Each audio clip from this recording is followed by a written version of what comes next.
اعوذ باللہ من الشیطان الرجیم، بسم اللہ الرحمن الرحیم۔ سورہ مبارکہ فجر کہ جیسے سورہ امام حسین علیہ السلام بھی کہا جاتا ہے، جیسا کہ پہلے روایت کو پیش کیا تھا، فَإِنَّهَا سُورَةٌ لِلْحُسَيْنِ ابن علی علیہ السلام، کہ یہ وہ سورہ ہے کہ جو امام حسین علیہ السلام کے لیے خدا نے قرار دی۔ اس سورہ کے مطالب کو اگر دیکھا جائے تو 4 حصوں میں تقسیم کیے جا سکتے ہیں۔ پہلا وہ حصہ ہے کہ جہاں خداوند متعال کچھ قسم ہے کچھ عظیم چیزوں کی جو کھا رہا ہے، اور دوسرے حصے میں خداوند متعال کچھ گزشتہ اقوام کا تذکرہ کر رہا ہے کہ کس طریقے سے ان کے اوپر خدا کا عذاب نازل ہوا، انہوں نے کون سا فعل انجام دیا۔ تیسرے حصے میں خداوند متعال یہ بیان کر رہے کہ کیوں کوئی فرد واحد یا کوئی اجتماع جو ہے وہ خدا سے طغیانی کرتا ہے، اور اس کے ذہن میں بیان کیا خدا نے کہ اصل وجہ جو ہے وہ انسان کا مال دنیا سے محبت کرنا ہے اور اس کی مذمت کرتا ہے۔ اس کے بعد خداوند متعال آخری حصے میں قیامت کا ذکر کرتا ہے کہ اس طریقے سے قیامت میں جو ہے وہ انسان پریشان ہوگا کہ جس نے جو ہے وہ اپنی آخرت کے لیے کچھ جمع نہیں کیا ہوگا، اور آخر میں اسی حصے میں ان افراد کا تذکرہ کرتا ہے کہ جو خدا جن سے راضی ہوگا، جو خدا سے راضی ہوں گے، جو اطمینان کی کیفیت میں ہوں گے۔ آغاز ہوتا ہے سورہ کا والفجر ولیال عشر والشفع والوتر واللیل اذا یسر، کہ قسم ہے فجر کی، اور قسم ہے 10 راتوں کی، اور قسم ہے دوئی کی اور اکائی کی، آڈ اور ایون کی، واللیل اذا یسر، اور قسم ہے رات کی کہ جب یہ گزر جاتی ہے۔ اب کیونکہ آیات اس انداز سے ہیں کہ انسان اپنی جانب سے اگر یہاں پہ فیصلہ کرے تو تفسیر پر رائے ہوگی، لہٰذا لازم ہے کہ اس موقع پہ روایت کی جانب پلٹا جائے اور دیکھا جائے کہ صاحبان قرآن اس بارے میں کیا کہتے ہیں۔ تو چھٹے امام جعفر صادق علیہ السلام سے روایت ہے، بیان کرتے ہیں کہ والفجر، الفجر هو القائم علیہ السلام، کہ یہاں فجر سے مراد وہ طلوع ہونے والی صبح سے مراد حضرت حجت اجل اللہ تعالیٰ فرجہ الشریف ہے۔ ولیال عشر، اور 10 راتوں سے مراد الائمہ علیہم السلام، امام ہے کون سے؟ من الحسن الی الحسن علیہ السلام، کہ امام حسن مجتبی علیہ السلام سے لے کے امام حسن عسکری علیہ السلام تک، یہ 10 امام ہے کہ جنہیں خدا 10 راتوں سے یاد کر رہا ہے۔ اس کے بعد والشفع والوتر، اور آڈ اور ایون کی قسم، یہاں بیان کرتے ہیں کہ والشفع سے مراد، دوئی سے مراد کون ہے؟ امیر المؤمنین علیہ السلام و فاطمہ علیہ السلام، اس سے مراد جناب مولا کائنات اور جناب سیدہ سلام اللہ علیہا ہے۔ والوتر هو اللہ وحدہ لا شریک لہ، اور وتر سے مراد، اکائی سے مراد، وحدانیت سے مراد خداوند متعال ہے۔ اسی طریقے سے ایک اور تفسیر میں بیان کیا امام نے کسی اور موقع پہ کہ شفع سے مراد، دوئی سے مراد امیر المؤمنین علیہ السلام اور رسول خدا ہے، اور وتر سے مراد، وحدت سے مراد یہاں پہ خداوند متعال ہے۔ اس کے بعد بیان ہوا کہ حل فی ذالک قسم الذی حجر، کیا اس کے اندر صاحبان عقل کے لیے قسم نہیں ہے؟ یعنی قسم اس چیز کی کھائی جاتی ہے کہ جس کی عظمت جو ہے وہ سامنے والے کے لیے واضح ہو۔ تو خداوند متعال سوال کے ذریعے بتلا رہا ہے کہ اس کی عظمت اتنی واضح ہے کہ صاحبان عقل اس قسم کو سمجھیں گے، جو بھی عقل رکھتا ہوگا۔ اس کے بعد اشارہ کرتا ہے گزشتہ اقوام کی جانب کہ الم تر کیف فعل ربک بعاد، کیا آپ نے نہیں دیکھا کہ قوم عاد کے ساتھ خداوند متعال نے کیا کیا؟ اور یہاں پہ قوم عاد کے بعد قوم سمود اور فرعون کا ذکر کیا۔ یہاں سے سمجھ میں آتا ہے کہ مفسرین بیان کرتے ہیں کہ یہ علم تارا کیفہ کے ذریعے سے، کیا آپ نے نہیں دیکھا، اس سے سمجھ میں آتا ہے کہ اس زمانے میں بھی ان لوگوں کے درمیان ان اقوام کے تذکرے مشہور تھے، اور قرآن آنے سے پہلے بھی یہ لوگ جانتے تھے کہ خدا نے کس طریقے سے قوم عاد کے اوپر عذاب نازل کیا تھا، اور قوم سمود کے اوپر اور فرعون کے اوپر۔ تو بیان کیا کہ علم تر کیف فعل ربک بعاد ارم ذات العماد، کہ آپ نے نہیں دیکھا کہ خداوند متعال نے قوم عاد کے اوپر کس طریقے سے عذاب کو نازل کیا، ارم ذات العماد، کے جو ارم بھی تھے۔ یہاں پہ ارم میں مختلف تفاصیل بیان کی گئی، بعض ایک نے کہا کہ جس شہر میں قوم عاد رہتے تھے اس شہر کا نام ارم تھا، بعض ایک نے کہا کہ جس قوم عاد کے جو قبیلہ تھا اس کو ارم بھی کہا جاتا تھا۔ ذات العماد، یہ لوگ جو ہے وہ عمارتیں بنانے والے تھے، اور ان کا آرکیٹیکٹ جو ہے وہ قرآن اس کی تعریف کر رہا ہے کہ یہ ان کا آرکیٹیکٹ ایسا تھا کہ قابل ستائش تھا، لیکن اور کتنی ترقی یافتہ قوم تھی کہ التی لم یخلق مثلها فی البلاد، کے ابھی تک قرآن جب تک نازل ہوا جب تک جو ہے اس جیسی کوئی قوم جو ہے وہ قرۂ ارض پہ موجود نہیں تھی، اس قسم کی قوم کو خلق نہیں کیا گیا، یعنی اتنی جدید اتنی ترقی یافتہ قوم تھی۔ اس کے بعد دوسری قسم کھائی کہ وہ سمود الذین جابوا الصخر بالواد، اور سمود کی قسم کہ جو پہاڑوں کے اندر پہاڑوں کو کاٹ کے اس کے اندر گھر بنایا کرتے تھے، یعنی اس زمانے کی ہزاروں سال پہلے کی بات کہ جب جو ہے وہ اس طریقے سے ٹیکنالوجی نہیں تھی، لیکن اپنے زمانے کے اعتبار سے ٹیکنالوجی میں بہت ایڈوانس لوگ تھے کہ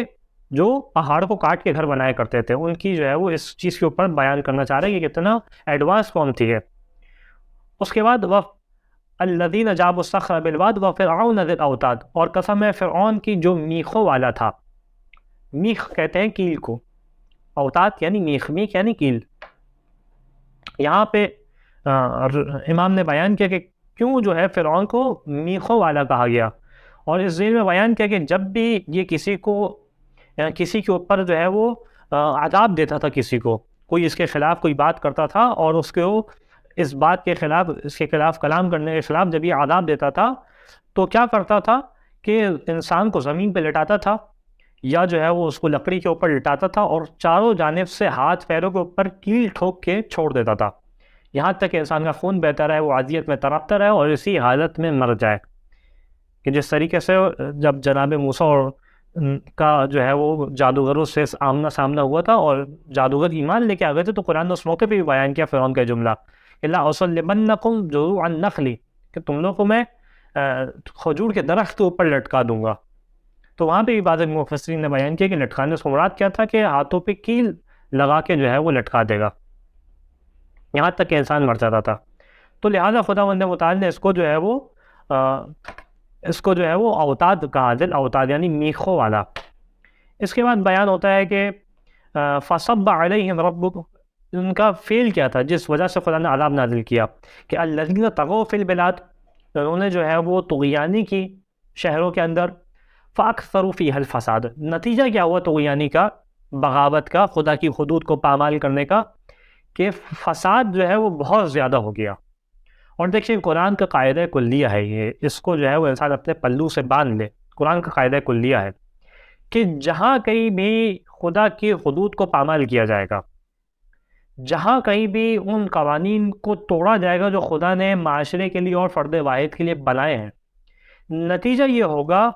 کہ اس قوم میں فساد ہوگا، وہ قوم جو ہے وہ فساد کی جانب جائے گی۔ فساد کسے کہتے ہیں؟ فساد یعنی حد اعتدال سے ہٹ جانا۔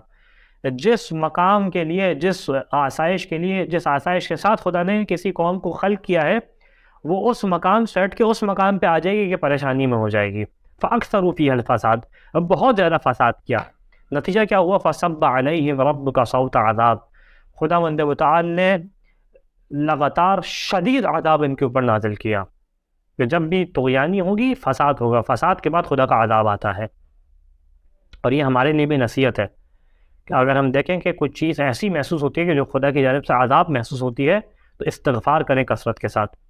خدا نے جو ہے وہ شدید قسم کا عذاب دیا، اس کے بعد بیان کرتا ہے ان ربک لبالمرصاد، اور یہ نہ بھولیے گا کہ آپ کا رب جو ہے وہ گھاٹ لگائے بیٹھا ہے، آپ کا رب گھاٹ لگائے بیٹھا ہے، کہ یہاں کوئی شخص جو ہے وہ طغیانی کرے گا اور اپنی یہاں خدا جو ہے وہ ڈھیل بھی دیتا ہے۔ ایک خدا کی حکمت عملی یہ بھی ہے کہ ڈھیل دی جائے، لیکن ایک مرحلہ ایسا آتا ہے کہ ڈھیل کے بعد اب خدا لگام کھینچتا ہے، کیونکہ وہ گھاٹ لگائے بیٹھا ہے، ان ربک لبالمرصاد۔ اس کے بعد اب خدا جو ہے وہ ترتیب آیت سے ایسا محسوس ہوتا ہے، اور علماء اخلاق بھی بیان کرتے ہیں کہ تمام برائیوں کی جڑ کیا ہے، کہ فَأَمَّا الْإِنسَانُ إِذَا مَا ابْتَلَاهُ رَبُّهُ فَأَكْرَمَهُ وَنَعَّمَهُ فَيَقُولُ رَبِّي أَكْرَمَنِي، کہ انسان وہ ہے کہ جب خداوند متعال اس کا امتحان لیتا ہے، ابتلا یعنی امتحان لینا، تو اس کی عجیب کیفیت ہوتی ہے۔ اور خدا امتحان کس طریقے سے لیتا ہے؟ فَأَكْرَمَهُ وَنَعَّمَهُ، خدا اس کے اوپر کرامت کرتا ہے، اس کے اوپر نعمتوں کی بارش کرتا ہے۔ فَأَكْرَمَهُ وَنَعَّمَهُ، کہتا کیا ہے؟ فَيَقُولُ رَبِّي أَكْرَمَنِي، اس موقع پر تو کہتے ہیں کہ میرے رب نے میرے اوپر کرامت کی ہے، اگر شکر گزار ہے۔ لیکن جب دوسرا مرحلہ آتا ہے کہ فَأَمَّا إِذَا مَا ابْتَلَاهُ فَقَدَرَ عَلَيْهِ رِزْقَهُ، کہ جب ہم اس کا امتحان لیتے ہیں، رزق کو اس کے اوپر ضیق کر دیتے ہیں، رزق کو تنگ کر دیتے ہیں اس کے اوپر، نتیجہ کیا ہوتا ہے؟ فَيَقُولُ رَبِّي أَهَانَنِي، اس موقع پہ آ کے کہتا ہے کہ میرے رب نے مجھے ذلیل کر دیا۔ یہ انسان کی عجیب فطرت ہے کہ انسان حقیقتاً خدا کی جانب سے نعمت کس کو سمجھتا ہے؟ مال دنیا کو سمجھتا ہے کہ جب خدا مال دنیا دے رہا تھا تو خدا اچھا ہے، جب مال دنیا خدا نے لے لیا تو خدا نے مجھے ذلیل کر دیا۔ حالانکہ حقیقت کیا ہے کہ دونوں صورتوں میں انسان خدا کا شکر ادا کرے۔ یعنی اگر خدا نے مال دنیا دیا تو یہ میرے حق میں بہتر تھا، مجھے دیا۔ اگر مال دنیا لے لیا تو یہ میرے حق میں بہتر تھا، اس لیے لیا، نہ یہ کہ خدا جو ہے مجھے ذلیل و خوار کرنا چاہتا ہے۔ یہ انسان کی کیفیت ہے۔ اور یہ مال دنیا کی جب محبت ہوتی ہے تو کس حد تک نکل جاتا ہے؟ کلا بل لا تکرمون الیتیم، کہ تمہاری کیفیت کیا ہے، تم کس قدر گر گئے ہو اور کتنا خراب کام کر رہے ہو کہ لا بل لا تکرمون الیتیم، تم لوگ یتیموں کا اکرام نہیں کرتے، یتیموں کا احترام نہیں کرتے۔ اور یہ بہت اہم نقطہ ہے یہاں پہ کہ قرآن کریم اور احادیث مبارکہ کہ جہاں یتیموں کی مالی مدد کرنے کی کہتی ہیں، وہیں یتیموں کا اکرام کا بھی خاص رجحان پیدا کرتی ہیں کہ دیکھو کہیں ایسا نہ ہو کہ تمہارا کوئی فعل ایسا ہو جائے کہ یتیم جو ہے وہ یہ اپنے اندر احساس کمتری کو محسوس کرے، یہ محسوس کرے یتیم کہ کاش میرا باپ ہوتا تو آج مجھے زمانے والے عزت کی نگاہ سے دیکھتے، عزت دیتے، اکرام دیتے۔ مالی مدد کرو اور مالی مدد کے ساتھ اس کا اکرام بھی کرو۔ اس کے بعد بیان کرتا ہے وَلَا تَحَاضُونَ عَلَىٰ طَعَامِ الْمِسْكِينِ، اور یہاں تک کہ تم لوگ جو ہے ایک دوسرے کو مساکین کو کھلانے کے اوپر ابھارتے بھی نہیں ہو۔ یعنی تم لوگ کیوں نہیں ابھارتے مساکین کو کھلانے کے اوپر؟ ابھارو ایک دوسرے کے اوپر، بلکہ کتنے گر جاتے ہو حب مال دنیا کے اندر کہ وَتَأْكُلُونَ التُّرَاثَ أَكْلًا لَمًّا، میراث کو تم لوگ اس طریقے سے کھاتے ہو کہ اس کے اندر تفریق نہیں کرتے، جو کچھ میراث میں بچا سب کھا جاتے ہو، فرق نہیں کرتے تم لوگ کہ کہاں پہ جو ہے وہ مال حلال ہے، کہاں پہ مال حرام ہے، کون سا میراث کا وہ حصہ ہے جو مجھے ملنا تھا، کون سا میراث کا وہ حصہ ہے جو مجھے نہیں ملنا تھا۔ ہمارے معاشرے میں کتنی بڑی مشکل ہے یہ کہ کتنا بیٹیوں کا حصہ ہم کھا جاتے ہیں، کتنا بہنوں کا حصہ ہم کھا جاتے ہیں، اور کتنے جو ہے اگر ایک بھائی طاقتور ہے تو دوسرے بھائی کا حصہ کھانے کے در پہ ہوتا ہے۔ وَتَأْكُلُونَ التُّرَاثَ أَكْلًا لَمًّا، بغیر تفریق کرے تم لوگ مال یتیم مال میراث کھا جاتے ہو۔ وَتُحِبُّونَ الْمَالَ حُبًّا جَمًّا، یہاں تک کہ تم لوگ جو ہے وہ مال دنیا سے اتنی شدید محبت کرتے ہو کہ بس تمہارا دل یہ ہوتا ہے کہ زیادہ سے زیادہ مال دنیا جمع کر لو۔ اب دیکھیں ترتیب آیت کیا ہے، عجیب ہے واقعہ۔ یہ مال دنیا کی محبت ہے پالنے والے، اس کا علاج کیا ہے، اس کا حل کیا ہے، کس طریقے سے اس مال دنیا کی محبت کو ختم کریں؟ ترتیب آیت بھی جانب رہنمائی کرتی ہے، علماء اخلاق بھی رہنمائی کرتے ہیں کہ کلا اذا دکت الارض دکن دکا، کہ جب زمین کو ٹکڑے ٹکڑے کر دیا جائے گا، زوردار طریقے سے ہلایا جائے گا، کہ جس کی جانب قرآن نے مختلف مقامات پہ اشارہ کیا کہ اذا زلزلت الارض زلزالہا، جب شدید قسم کا جھٹکا دیا جائے گا۔ روایت میں بیان کیا کہ دکا سے مراد کیا ہے، یعنی زوردار قسم کا زلزلہ، ایسا زلزلہ کہ جس سے گویا، اب یہ میرے اپنے الفاظ ہیں، ایسا زلزلہ کہ جس سے گویا جو ہے وہ زمین ریزہ ریزہ ہو جائے گی۔ وَجَاءَ رَبُّكَ وَالْمَلَكُ صَفًّا صَفًّا، اور خدا اور ملائکہ سب بسا پا رہے ہوں گے۔ یعنی انسان آخرت کو یاد کرے، انسان جو ہے وہ آخرت کو یاد کرے، اس آخرت کو یاد کرنے کی وجہ سے انسان جو ہے وہ اپنے دل میں محبت مال دنیا کو کم کر سکتا ہے۔ وَجَاءَ رَبُّكَ وَالْمَلَكُ صَفًّا صَفًّا، اور رب اور ملک سب بسا پا رہے ہوں گے۔ اب یہاں پہ جو ہے وہ ایک سوال بنتا ہے کہ خدا جو ہے وہ خدا جو ہے وہ مقید نہیں ہے مکان کے اندر، تو کس طریقے سے خدا آئے گا؟ کیونکہ جو مقید نہ ہو وہ نہ آ سکتا ہے نہ جا سکتا ہے۔ یہی سوال امام رضا علیہ السلام کی بارگاہ میں پیش کیا تو امام نے بیان کیا ان اللہ عز وجل لا یوصف بالمجی والذہاب، خدا جو ہے وہ نہ آ سکتا ہے نہ جا سکتا ہے۔ وتعالی اللہ عن الانتقال، خدا اس سے بلند ہے کہ ایک مقام سے دوسرے مقام پہ منتقل ہو، کیونکہ مکان کے اندر مقید نہیں ہے۔ تو اس سے مراد کیا ہے کہ بیان کیا انما یعنی بذالک وجاء امر ربک والملک صفا صفا، خدا کا حکم آئے گا اور ملائکہ صف بصف آئیں گے۔ تو خدا کا حکم اور ملائکہ صف بصف آ رہے ہوں گے۔ اس کے بعد انسان کی کیفیت کیا ہوگی کہ جب خدا کا حکم آ چکا ہوگا انسان کس قدر پریشان ہوگا کہ وَجِیءَ یَوْمَئِذٍ بِجَہَنَّمَ، اور جہنم کو پکڑ کے لایا جائے گا۔ روایت نے بیان کی، تفصیل روایت ہے، بیان کرتی ہیں روایت کہ کس طریقے سے جہنم کو لایا جائے گا، کہ جو ہے وہ اس کی 1000 نالیں ہوں گی، اس کے بعض ایک روایت میں 70,000 نالیں اس کو لگائی ہوئی ہوں گی، اور ہر نال کو جو ہے وہ 1000 ملائکہ پکڑے ہوئے ہوں گے، اور یہ آتش جہنم ہوگی جو چیخ رہی ہوگی، چلا رہی ہوگی کہ انسان کا دل اس کو دیکھ کے دہل جائے، انسان اس تصور کو دیکھ کے خوف اور رونگٹے کھڑے ہو جائیں کہ کس طریقے سے آتش جہنم کی آگ ہوگی جس سے چیخنے کی آواز آ رہی ہوگی، آوازیں بلند ہو رہی ہوں گی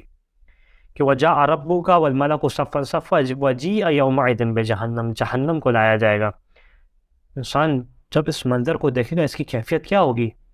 کہ یومئذ یتذکر الانسان، انسان اس موقع پہ یاد کرے گا اس موقع پہ انسان کس چیز کو یاد کرے گا؟ کاش وہ جب خدا نے میرا امتحان لیا تھا، کبھی مال دے کے امتحان لیا تھا، کبھی مال لے کے امتحان لیا تھا، اس امتحان میں میں ناکام نہ ہوتا۔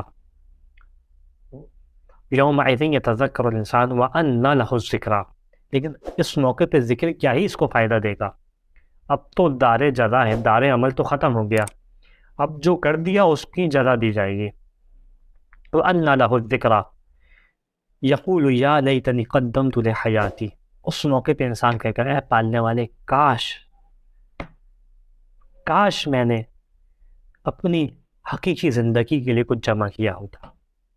اور اس موقع پہ انسان گویا آخرت کو اپنی زندگی کہہ رہا ہے، اور قرآن کی آیت وہ واضح ہوتی ہے کہ وَمَا الْحَيَاةُ الدُّنْيَا إِلَّا مَتَاعُ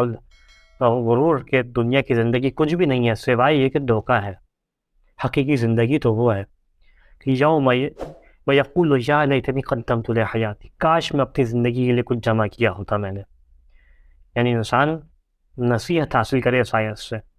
جب بھی کوئی مہینہ گزرے، کوئی ہفتہ گزرے، شب جمعہ گزرے، جمعہ گزرے، رمضان کے ایام ہیں، رمضان گزرے، انسان اپنے آپ سے سوال کرے یا لیت ما قدمت لحیات، میں نے اپنی زندگی کے لیے کیا جمع کیا ہے جو میں آخرت کے سامنے، خدا کی بارگاہ میں پیش کر سکوں۔ نتیجہ کیا ہوگا؟ فَيَوْمَئِذٍ لَا يُعَذِّبُ عَذَابَهُ أَحَدٌ وَلَا يُوثِقُ وِثَاقَهُ أَحَدٌ، خدا اس دن جیسا عذاب خدا دے گا، ایسا عذاب جو ہے وہ کوئی ایسا عذاب نہیں دے سکتا، اور جیسی پکڑ اور جیسا خدا انسان کو جکڑے گا ایسا کوئی انسان کو جکڑ نہیں سکتا اس موقع پہ۔ نتیجہ کیا ہوگا؟ اور دوسرا طبقہ کون سے ہوں گے کہ یا ایتھا النفس المطمئنہ، ایک وہ طبقہ ہوگا کہ جس سے خدا کہتا ہے اے نفس مطمئنہ ارجعی الی ربک راضیۃ مرضیہ، جب انسان پریشان ہوں گے، جب انسان بے چین ہوں گے، اس موقع پہ ایک ایسا نفس ہوگا جس سے خدا کہتا ہے اے نفس مطمئنہ اپنے رب کی جانب پلٹ آ، ارجعی الی ربک راضیۃ مرضیہ، اس حالت میں پلٹ آ کہ تو رب سے راضی ہے، تیرا رب تجھ سے راضی ہے، تو نے کبھی دنیا میں وہ فعل انجام نہیں دیا کہ جو رضایت رب کی خلاف ہو، تو نے ہمیشہ خدا کا شکر ادا کیا، یہاں تک کہ تو رب سے مکمل طور پر راضی ہو گیا، خدا کی نعمتوں سے اطمینان میں آ گیا، اور تیرے افعال اتنے اعلیٰ پائے کے تھے کہ تیرا رب تجھ سے راضی ہو گیا۔ روایت نے بیان کیا یہ آیت سے مراد جو ہے وہ امام حسین علیہ السلام ہے اور امام حسین کے اصحاب ہیں، کہ جو خدا سے اطمینان میں تھے، کہ جو خدا سے راضی تھے، خدا ان سے راضی تھا۔ فَادْخُلِي فِي عِبَادِي وَادْخُلِي جنتی، میرے بندوں میں داخل ہو جا، میری جنت میں داخل ہو جا۔ خدا مند متعال سے دعا ہے کہ اس سورہ کے مطالب پہ ہمیں عمل کرنے کی توفیق عطا فرما، اور اس سورہ کو عملی حساب سے اپنی زندگی میں نافذ کرنے کی توفیق عطا فرما۔ وآخر دعوانا الحمد للہ رب العالمین۔